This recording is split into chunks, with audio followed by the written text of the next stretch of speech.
Gempa magnitudo 5,8 kembali mengguncang wilayah Nagekeo, Nusa Tenggara Timur. Guncangan terjadi di tengah rangkaian gempa yang masih berlangsung di wilayah Flores.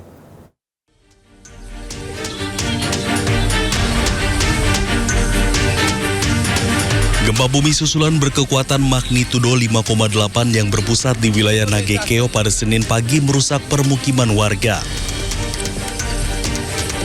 Kerusakan terparah terjadi di Dusun Watubara, Mukusaki, Wewaria. Dinding rumah retak hingga ambruk, sementara bagian bangunan lainnya rusak parah dan tak lagi bisa dihuni. Ini kondisi rumahnya. Akibat gempa ini warga terpaksa beraktivitas di luar rumah. Mereka khawatir bangunan runtuh jika sewaktu-waktu terjadi gempa susulan. Mungkin kalau ada hal-hal atau ada bantuan, yang paling utama adalah air minum, kemudian makanan, lalu kalau bisa untuk tenda untuk kami tinggal sementara. Hingga Senin sore, warga juga mengaku belum menerima bantuan darurat dari pemerintah Kabupaten Ende. Warga berharap petugas segera datang mendata kerusakan serta menyalurkan logistik dan menyiapkan tempat pengungsian bagi warga yang rumahnya sudah tidak layak huni. Dari Ende, Nusa Tenggara Timur, Jody Nura, Aijus melaporkan. Jumlah korban gempa bumi di Nusa Tenggara Timur terus bertambah. Data terbaru BNPB mencatat 68 meninggal dunia, sementara 213 lainnya luka-luka. Data yang kami peroleh hingga saat ini sebanyak 68 jiwa. Sekali lagi, 68 jiwa yang meninggal dengan rincian di Kabupaten Manggarai sebanyak 26 jiwa, Kabupaten Manggarai Timur 24 jiwa, Kabupaten Nagekeo sebanyak 8 jiwa, Kabupaten Sika 4 jiwa, Kabupaten Ende 2 jiwa, Kabupaten Manggarai Barat 2 jiwa, dan Kabupaten Ngada 2 jiwa. Sedangkan jumlah yang luka-luka saat ini ditemukan sebanyak 213 jiwa. Personel Polres Sika dan tim psikologi Polda NTT gelar trauma healing bagi korban gempa Nusa Tenggara Timur.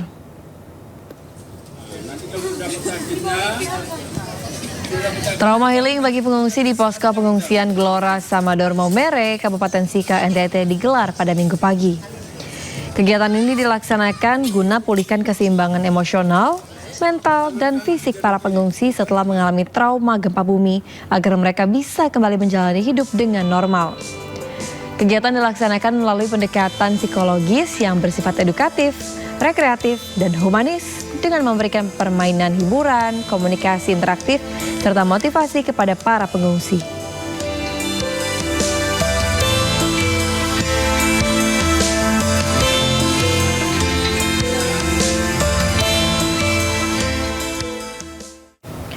Pemerintah siapkan dana siap pakai 5 triliun rupiah untuk kebutuhan penanggulangan bencana di berbagai wilayah Indonesia.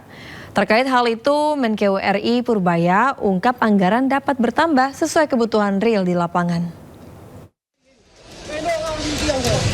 Aduh, Mam, aduh.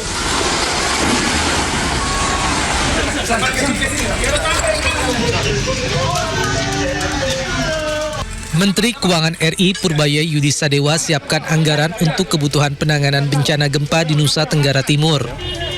Purbaya menyebut anggaran itu ada di Badan Nasional Penanggulangan Bencana sekitar 5 triliun rupiah. Meski dana tersebut telah terpakai, pemerintah pastikan kebutuhan penanganan dampak bencana akan terpenuhi. Kan dana bencana itu selalu standby 5 triliun, sebagian dipakai untuk Aceh mungkin. Tapi kalau kurang kita tambah lagi, tergantung si BNPB-nya minta berapa. Mereka bilang udah kirim surat kemarin, kita akan follow up cepat. Khusus untuk bencana seperti itu, SOP-nya kita cepat keluar selama permintaannya jelas. Purbaya juga jelaskan bahwa pemerintah memiliki dana yang bersifat siaga untuk mendukung penanganan bencana.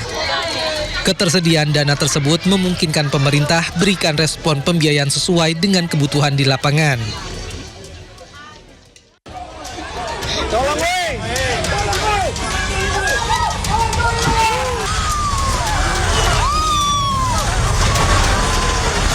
Meski masih berada dalam masa tanggap darurat, Kementerian Perumahan dan Kawasan Permukiman mulai siapkan pembangunan rumah bagi warga terdampak gempa bumi di Nusa Tenggara Timur.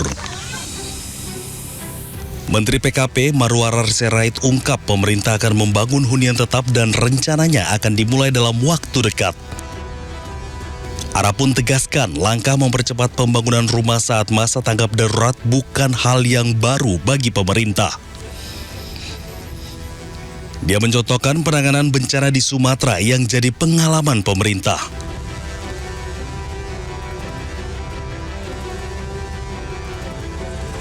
Sementara itu, Marwarar juga sebut pihaknya telah melakukan rapat koordinasi dengan sejumlah kementerian dan lembaga untuk membahas pembangunan huntap tersebut. Tak hanya itu, pihaknya juga sudah lakukan rapat internal bersama balai-balai di daerah beserta Gubernur NTT Emmanuel Melkiades Lakalena. Pemerintah mulai siapkan langkah pemulihan hunian bagi korban gempa Nusa Tenggara Timur. Meski masih dalam masa tanggap darurat bencana, rencananya pemerintah segera bangun hunian tetap.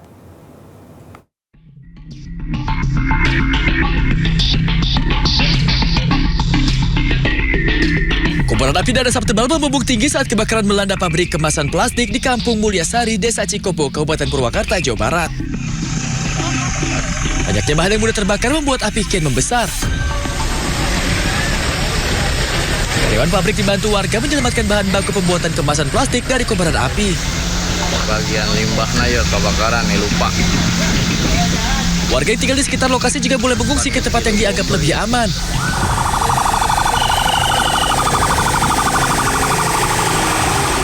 Api padam setelah petugas kerahkan 16 unit damkar ke lokasi. Belum diketahui penyebab kebakaran yang membakar limbah yang berada di bagian belakang perusahaan. Dari Purwakarta, Jawa Barat, Irwan Saputra, iNews melaporkan. Kebakaran melanda pabrik kemasan plastik di Purwakarta, Jawa Barat. Diduga api membakar limbah yang berada di bagian belakang pabrik.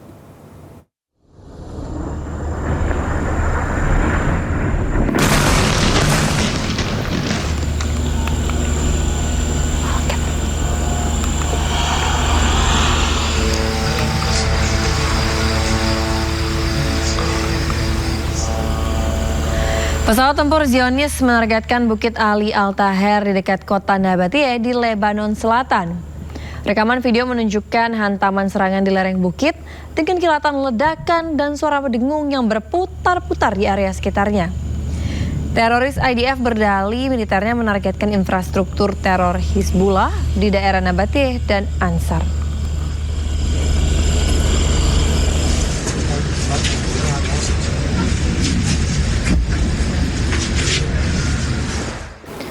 Ratusan orang berduka atas korban tewas akibat serangan Israel di kota Ansar, Lebanon.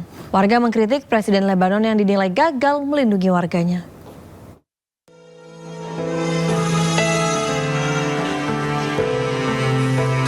Inilah 7 jenazah warga Nabatie, Lebanon yang syahid akibat agresi militer Zionis. Untuk menghormati para korban, peti jenazahnya dibungkus bendera pejuang Hizbullah.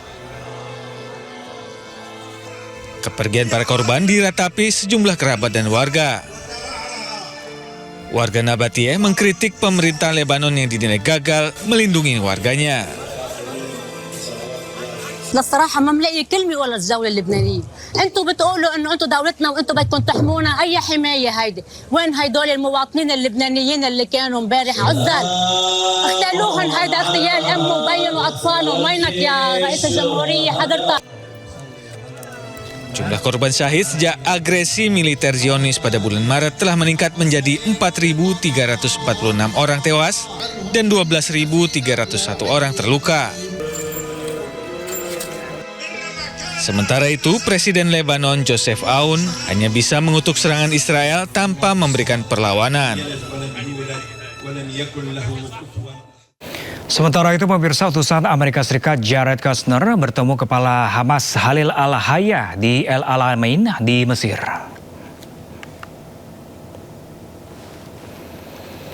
Pertemuan ini juga dihadiri pejabat Dewan Perdamaian Nikolai Mladenov, mantan Perdana Menteri Inggris Tony Blair, dan para mediator regional.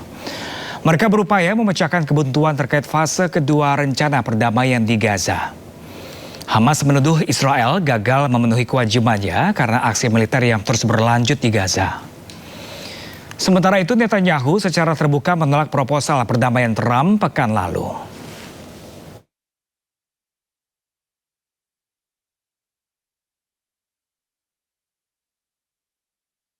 Ratusan aktivis pro-Palestina berunjuk rasa di Paris mendesak pemerintah Prancis untuk menekan penjajah Israel agar membebaskan dokter, petugas kesehatan, dan jurnalis Palestina yang diculik.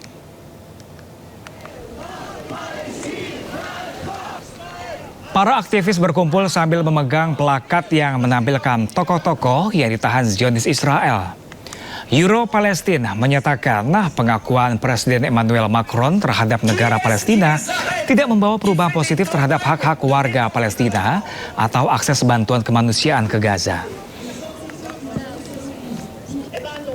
Sementara itu, aktivis Euro-Palestina menyerukan pembebasan sandera diakhiri perang di Gaza dan mendesak tindakan yang lebih tegas terhadap teroris Israel.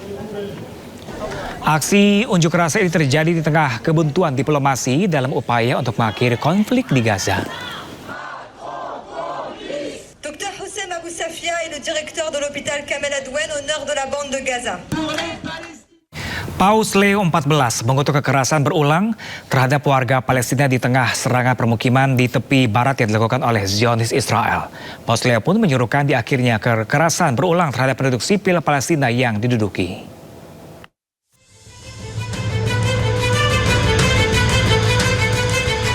Berbicara menjelang doa Angelus di Istana Apostolik di Castel Gandolfo, Paus Leo XIV mendesak komunitas internasional untuk mendorong upaya menuju solusi dua negara antara Palestina dan Israel.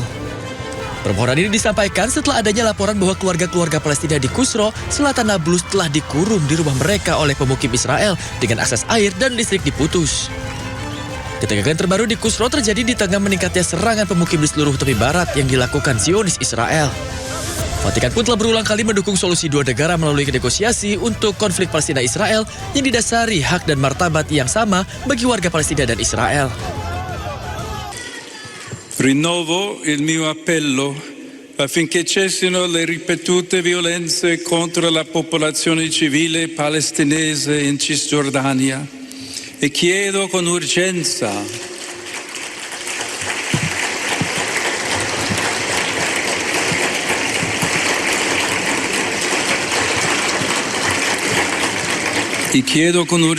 alla comunità internazionale di fare in modo che progredisca la soluzione a due stati per una pace giusta e duratura. Questa settimana avranno inizio i Giochi del Mediterraneo, che si svolgeranno a Taranto. Essi coinvolgeranno diversi paesi di Africa, Asia ed Europa che appartengono all'area mediterranea.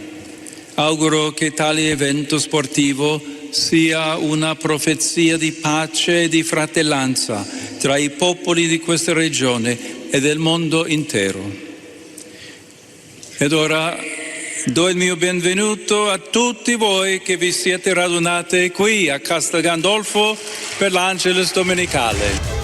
Kantor PBB untuk koordinasi urusan kemanusiaan mengatakan pada bulan Juli bahwa lebih dari 1.330 serangan pemukim dilakukan Zionis Israel terhadap warga Palestina.